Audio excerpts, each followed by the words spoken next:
A lot of mothers are still handing over way more than the parenting agreement requires, and then they are wondering why it feels like there is a slow drain in their entire life. It is not because the child needs that much. It's because the other adult keeps reaching for more, and you keep answering every single reach like it deserves that. This is where a lot of moms get fucked up. The agreement is there, so is the schedule, the exchange time, school, doctors, holidays, it all gets written down. Expenses are outlined, communication lanes get set on paper. A lot of this is not confusing. But when real life starts and suddenly one message about pickup is carrying tone, entitlement, commentary, abuse, and unspoken expectations because there's a child involved, you are supposed to open up your whole day and emotionally manage and deal with whatever was just dropped in your lap. A lot of people will normalize this to keep the peace. A basic question turns into a 10-minute interrogation. A scheduling issue turns into a full emotional shift. A message comes in and now your focus is gone, your mood is off, and your body is acting like something much bigger just happened. And then you swallow it and you tell yourself to calm down because it's just co-parenting. This is just how they are. No. A lot of the time, that is not it. What it is poor boundaries, blurred lines, and too much access. That is the truth. Some of you are still acting like the child is the reason that you must stay fully available. The child is not asking you to change your entire nervous system or to answer every unnecessary message or explain what the agreement already settled. Your child is not asking you to make another adult's bad planning your emergency or to absorb the pressure, the fake urgency, the guilt, or the power moves hidden inside parenting communication. That is extra, but it's also what's making moms very sick in their own lives. It's not the lunchbox, the backpack, the school emails, the dental appointment. It is the constant drag of too much access. And I want you to wake up to this because some of you are still losing hours of your week to things that should have been a one-sentence text. Some of you are rereading messages 3 times before you answer because you already know there's going to be some bullshit tucked in there. Some of you are still carefully curating, measured, emotional responses to things that did not deserve that level of effort in the first place. You are trying to sound so reasonable that you end up abandoning yourself. And you want to call that maturity because it sounds better than admitting the contact with a co-parent is still running too much of your emotional life. This is over-accommodation. What a lot of people do not recognize is that you can follow the agreement without opening the door. And once you understand this, everything will change for you. Because the issue stops being, how do I communicate better? How do I get my message across? How do I make them hear me? Now the issue becomes, why am I still giving this much when the agreement already told me what is mine and what is not? That is a very different question, and that question should wake you up. It's going to help you stop negotiating, over-explaining, and emotionally managing. Being child-focused does not mean being endlessly accessible. Following the agreement does not make you rigid. Saying no to extra access does not make you bitchy. Refusing to engage outside the lane does not make you high conflict. A short response from you is not abuse. A boundary is not cruelty. Sticking to what was already decided is not being inflexible. A lot of you need to hear that without any softening because guilt has been doing a number on your judgment. You are not a better mother because you can absorb the bullshit more quietly. You are not more healed because you can tolerate more disruption. You are not more mature because you keep responding to nonsense like it's your job still. You are just more tired. You left the relationship for a reason. Yes, you are a co-parent, but this is not something you need to engage in at the level that you think you do. Your child needs you to feel safe and sane. Your child needs you out of reactivity. That is what this episode is about. A lot of people do not realize how much co-parenting is costing them because the damage is happening in such small pieces and private places. It's happening when they're trying to stay present. It is happening in the grocery store when one message comes in and now they are thinking not about what they need to buy. They are thinking about timing, pressure, whether they have to answer, whether if it can wait, whether this is going to become something bigger than it should. It happens in the car when you're supposed to be listening to your child talk about their day and half your mind is already inside the next exchange. It happens late at night when the house is finally quiet and instead of resting, you are still holding onto a message from your ex that should have taken a one-line response from you and somehow it's managed to pull you out of your body. A lot of people will minimize this. They say things like, it was only one text, one schedule issue, only a question, it doesn't count. It does count when it keeps taking your time, your attention. It changes your mood. It shortens your patience. It affects your nervous system, and it pulls you out of your own life. Yes, it counts. That's why this is a bigger conversation than better communication. This is about how much of your life is being organized around somebody else's access. And some of you are so conditioned to that, you do not even clock how much it is taking anymore. You just call it co-parenting like it's part of the deal. This is not a small problem. You keep losing pieces of yourself in a place you have told yourself that you must tolerate. In my own life this past week, with my narcissist ex-husband, I had to hold the line for our parenting agreement. He decided to do something which that in itself legally he cannot do because I have a higher percentage of decision making, but the topic itself was unsafe for our son. We went back and forth for over an hour via text. I kept it to logic and fact. He got nasty and personal, and it felt like I repeated myself 1,000 times. Now, he either Googled something or went to look at the agreement, but an hour in, he apologized, backed down, and came to terms with what I said, and it was squashed. I remain detached emotionally. I set the boundary line, and I held it. It did not affect me in the moment or the next day. Narcissists want a reaction, the energy, the emotion to feed off of. They want the phone call so it's not in text. They want to assert their power, disrupt plans, create chaos in your life. They only win if you let it happen. This is something I've worked on with my client over this week as well, and I'm going to tell you more about that story later. I'm Meaghan Webster. I'm an abuse recovery coach, a trauma-informed strategist, and the woman a narcissist hopes to never meet twice. This is the Narcissist Worst Nightmare podcast where women stop mistaking over-accommodation for being good, stop confusing guilt with responsibility, and stop handing their piece to the dynamics that should have stayed much smaller than they did. You don't owe them shit. Today we are talking about co-parenting boundaries, agreements, staying sane, cutting the bullshit out, and answering in a way that does not pull you out of yourself every single time. This is something that I work with my clients constantly. They send me screenshots, half-written replies, and messages that look very simple until their whole body reacted to them. What usually comes through is not a massive emergency, it's a quick question that was not quick, a basic parenting issue loaded with pressure, or a message that should have been a one line and somehow it turns into a whole emotional all-day event. So I help them strip it down, not to make them sweeter or to make them look good, but to put them back into range. That means answering what actually belongs to the child and cutting out everything else that does not. So stopping the habit of turning every point of contact into a bigger conversation than it actually needs to be. One of the biggest mistakes that I see with my clients is that they believe every co-parenting issue starts something fresh.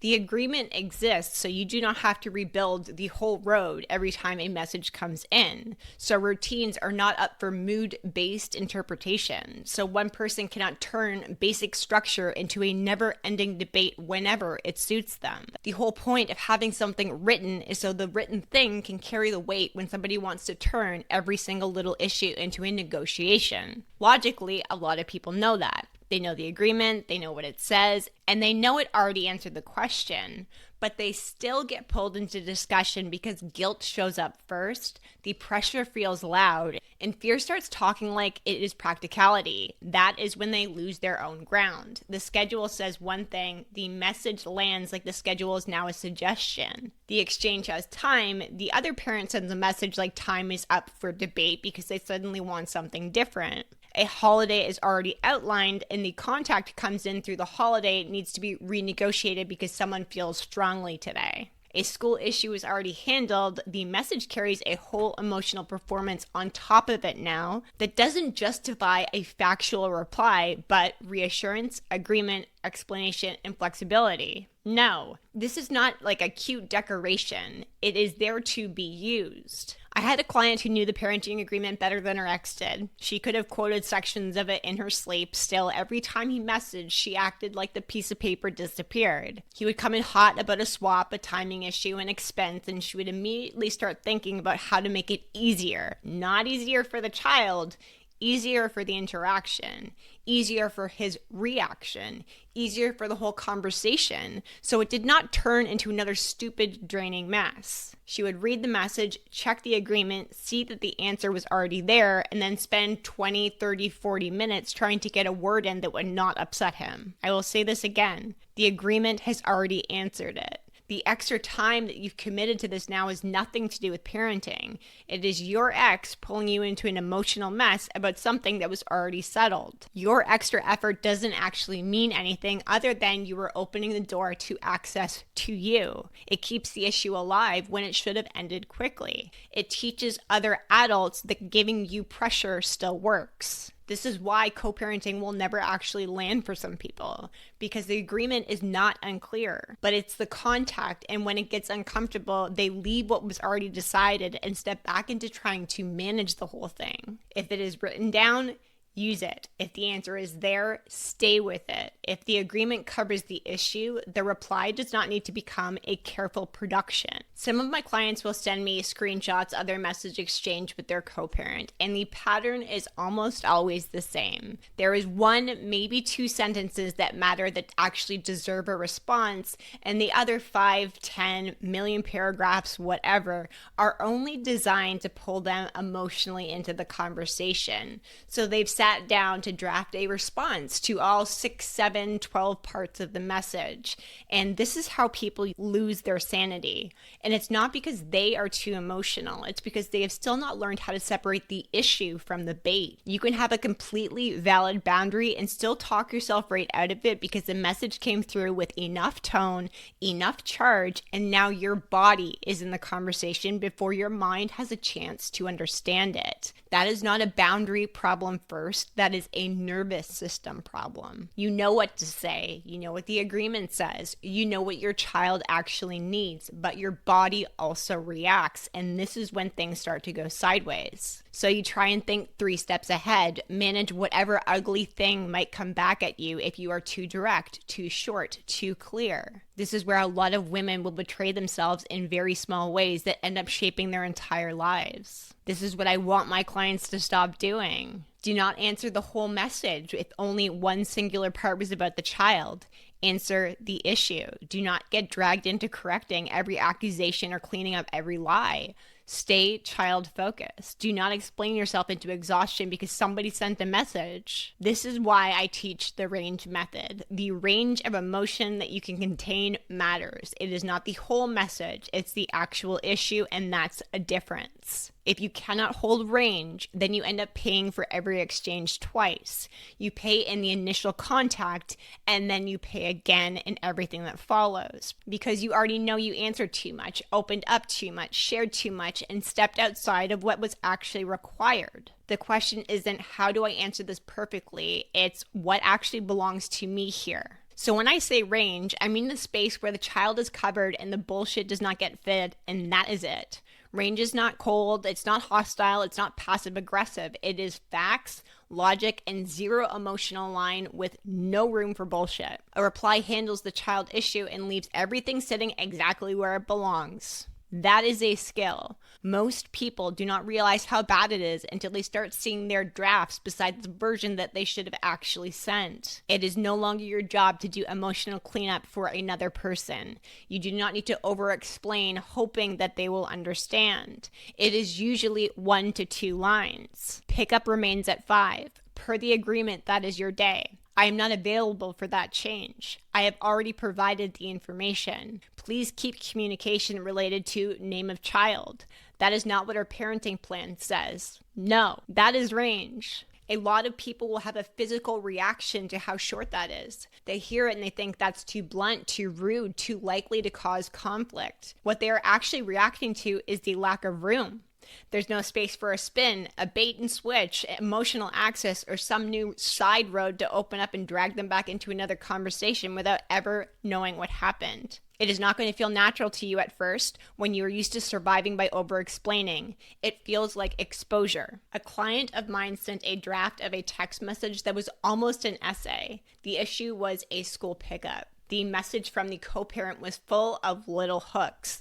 There was irritation, implication, and there was a tone that basically said, you must do this. She wrote back with context, explanation, justification, a reminder of what happened last time, and all of these very soft phrases because she was trying to show she was being reasonable. I cut the entire thing down to 1 line.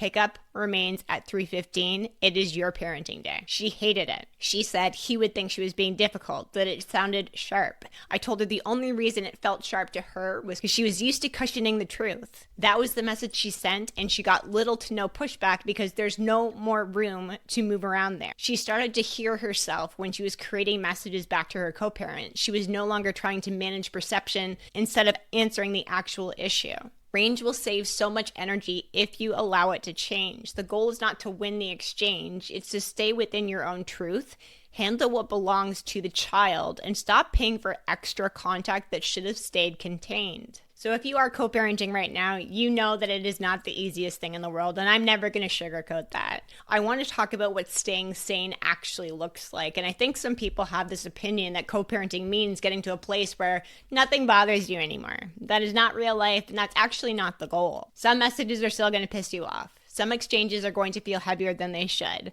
Some contact is going to land in your body because there's history, there's patterns, and your nervous system knows what certain kinds of communication tend to cost you. The difference is not that nothing gets to you. The difference is that the message stops owning the rest of your day.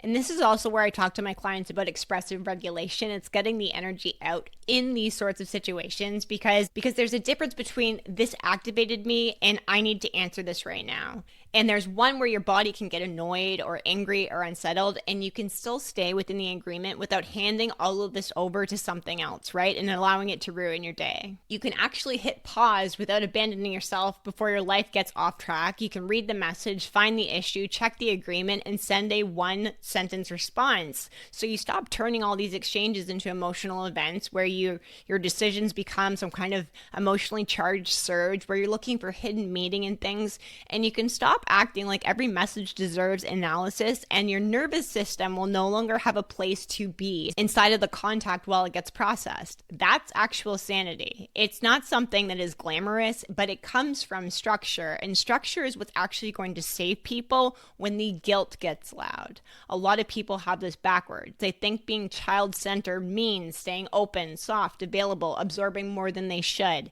It does not.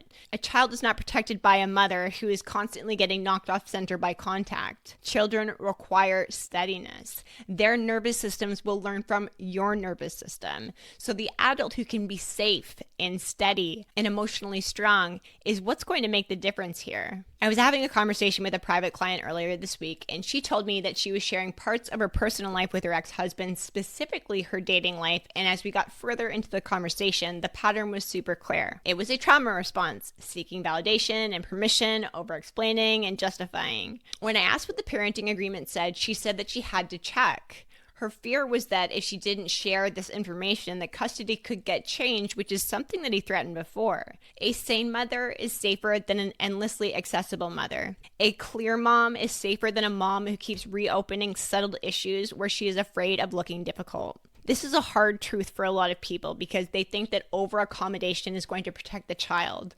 And a lot of the time, it protects the other adult from having limits, and it leaves a child living with the aftermath of a mother who's always recovering from contact. That is not what anybody needs. The goal is a house where one message does not take over for 2 hours, where a mom can stay where she is mentally instead of disappearing into some stupid exchange that should have stayed factual. This is why rules matter with responses. It is not about being rigid, but women who have spent years getting pulled around needing something stronger than deciding in the moment that guilt gets loud. Fear sounds practical. Old habits come back dressed up as cooperation. You already know ahead of time what gets a reply, what stays in the app, what can wait, and what does not belong to you. That is not being difficult. That is protecting your nervous system that deserves structure. And it is also how your self-trust is going to get rebuilt. Most women don't need more information. They need evidence that they can stay with themselves when contact gets uncomfortable. They need to feel themselves hold the line, that they can understand that they can answer less and regret less, and see what happens in their body when they stop feeding every point of contact like it deserves full access. That is how your sanity stays, not because the other adult changed, because you stopped handing so much of yourself over every time your phone went off. A lot of you already know the truth. You know when a message is unnecessary, when the issue is already covered, when the contact has drifted past the child and into entitlement. You know when you're being pulled outside of the line. You know when guilt is the only thing that's making you answer. And when your body is trying to avoid backlash more than your mind is actually responding to the child issue. The problem for you is not a lack of self-knowledge. The problem is that you stop standing in your truth the second somebody pushes on it. And that is what needs to change. The truth is still true whether the other parent does not like it. It is still true when that message comes in hot. It is still true when the guilt shows up, when your stomach drops, and when a part of you wishes the whole thing could just be easier. The agreement is still the agreement. The line is still the line. Your no is still a no, and your peace is still worth protecting. That is standing in your truth. Not knowing it at noon and abandoning it by 4, living it. And I want you to feel this in your body. You can follow the agreement and not apologize for it. You can give one-line answers without padding them with anything else. You can ignore what does not belong. You can stop turning every message into a fresh emotional crisis. You can stop trying to be understood by someone committed to keeping access open. You can stop acting like being good means being permeable. You can stop abandoning yourself in moments where you need you the most. That is your wake-up call, and this is where you actually get your life back.